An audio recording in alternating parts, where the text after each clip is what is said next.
네, 안녕하십니까. 네, 중학교 1학년 때 어떤 거 배웠는지 좀 알고 이렇게 보셔야겠죠, 그죠? 자, 소인수분해라는 게 있어요, 소인수분해.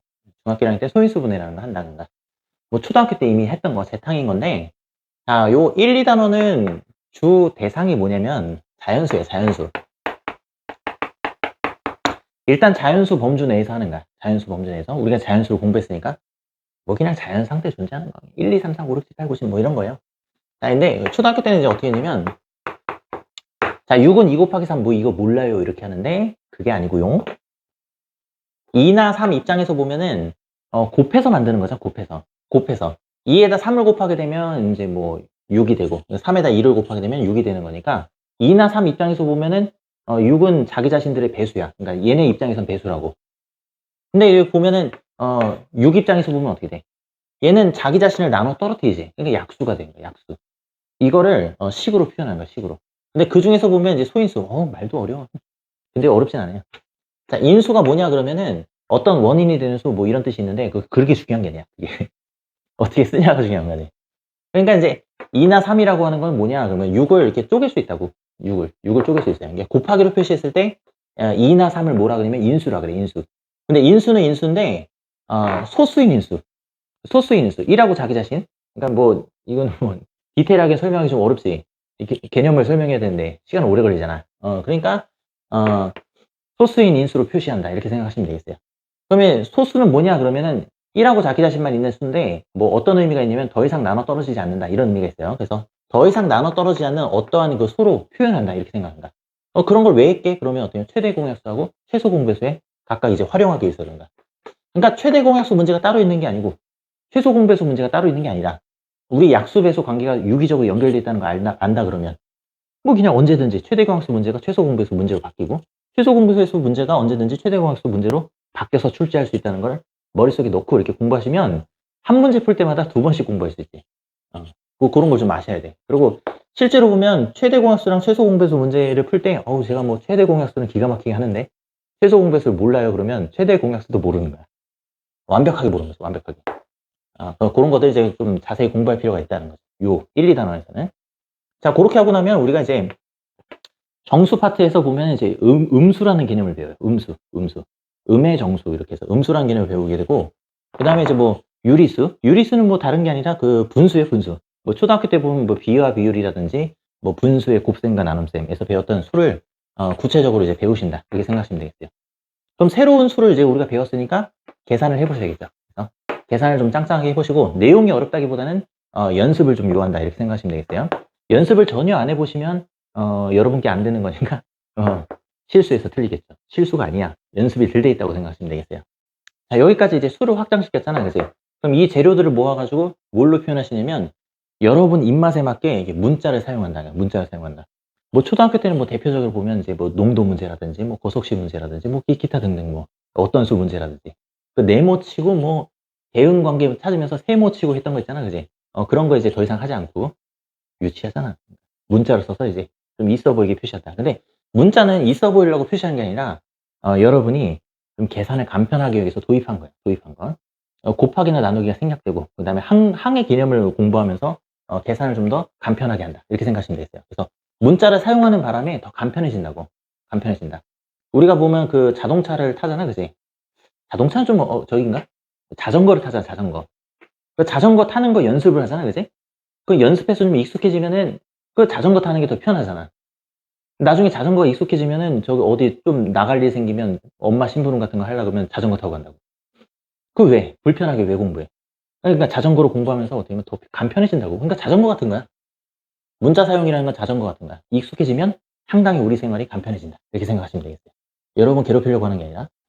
자, 그다음에 이제 우리가 배우는 이제 등식 중에서는 1차 방정식이죠. 1차 방정식. 교육과정상 중학교 1학년 때는 1차 방정식까지만 하는 거니까 1차 방정식까지만 문자 사용해서 식으로 확장하신다. 이렇게 생각하시면 되는 거고 여기에 대한 풀이는 이제 등식 성질을 배워요. 등식 성질.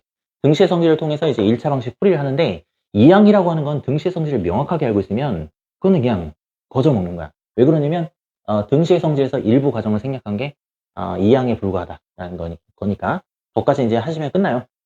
이것도 연습을 좀 요하죠. 근데 연습량이 선생님 생각했을 땐 5단원을 일단 한번 해보고 이해가 되면 좋은데 이해가 안 된다고 해서 뭐 그걸 뭐 이해가 될 때까지 이렇게 한다기보다는 1차 방식 풀이까지는 공부를 해본 다음에 뭐 다시 이걸 보면은 대부분 문제가 해결되지 않나. 선생님 관점에서 그래. 시간이 세이브 되잖아. 어차피 뒤에서 다 하는데. 그렇게 보면 되겠어요. 자, 그 다음에 이제 1차 방식 활용인데, 많은 학생들 좌절시키는 파트가 되겠죠. 여러분을 좌절시키려고 하는 게 아니라, 교육과정상은 뭐 얼토당토하는 거, 하여튼 뭐 철학적인 거 그런 거 다루는 게 아니라, 1차 방정식을 어디다 활용하냐? 그러면 실생활 문제야. 실생활 문제. 뭐 학생 수가 뭐 증가했다, 감소했다. 뭐 예를 들면 뭐 이런 거잖아, 그지? 예를 들면 이제, 13을 이렇게 4로 한번 나눠본 거야.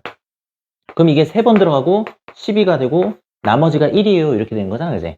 그런 거야, 그런 거. 그런 거 공부하는 거야, 그런 거.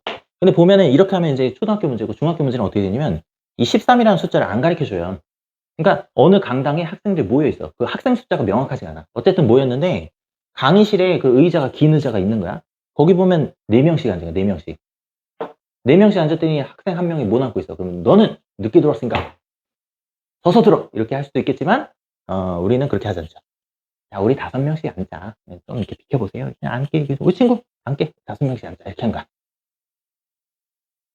그 한 명이 남았다. 근데 의자 개수가 몇 개인지 몰라. 그러니까 이거를 X라고 해서 문자를 사용해서 나타낸 후에 이 학생 수를 어떻게 표현하냐면, 예를 들면 뭐 4X 플러스 1. 어쨌든 의자 개수를 X개라고 할 때, 학생 수를 의미하겠죠.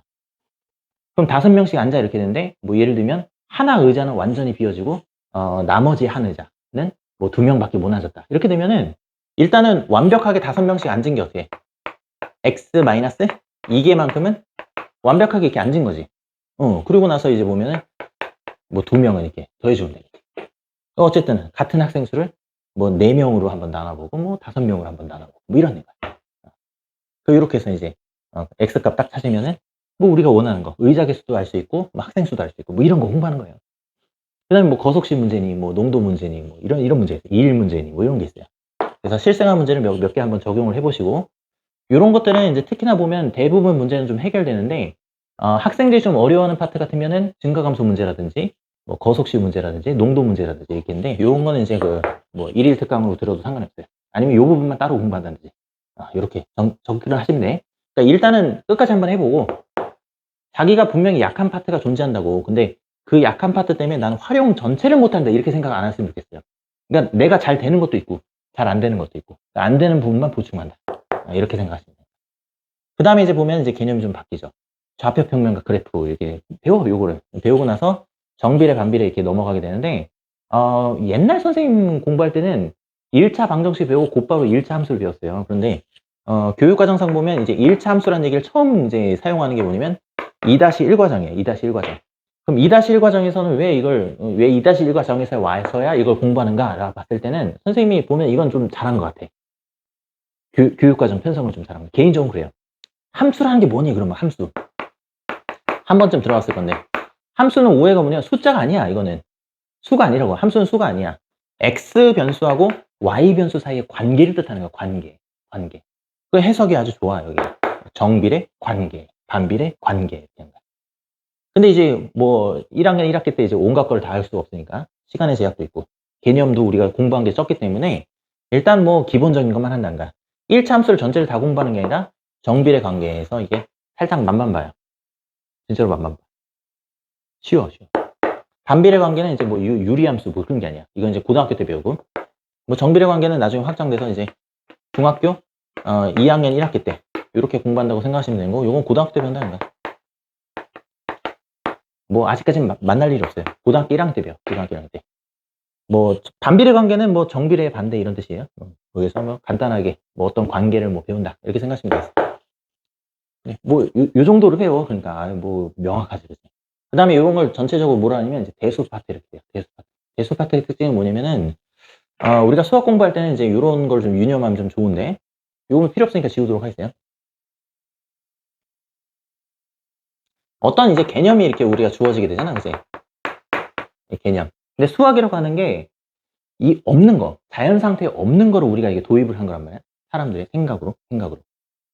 그러다 보니까 이제 어떤 개념이면 이 개념을 어떻게 적용할 것이냐 이런 문제가 있는 거고 왜 이렇게 되는가를 생각해 봐야 되는 거야. 왜 이렇게 되는가. 근데 대수 파트는 선생님이 좀 개인적으로 판단하기에는 이 어떻게 좀 초점을 맞춰서 공부하는 게 좀 좋을 것 같아요. 어떻게 적용하는가? 어떻게 적용하는가? 그러니까 기하 파트 같은 경우에는 왜 이렇게 된다고 보장을 하지? 왜 이게 닮은 관계지? 왜 이게 평행이지? 왜 이게 삼각형의 내각은 180이지? 이게 왜 그렇게 될까를 좀 더 생각을 해보면 개념을 익히는데 좀 수월한 감이 있는데, 이 어떻게 좀 초점이 맞춰져 있는 대수 파트 같은 경우에는 하면 할수록 늘어요. 하면 할수록.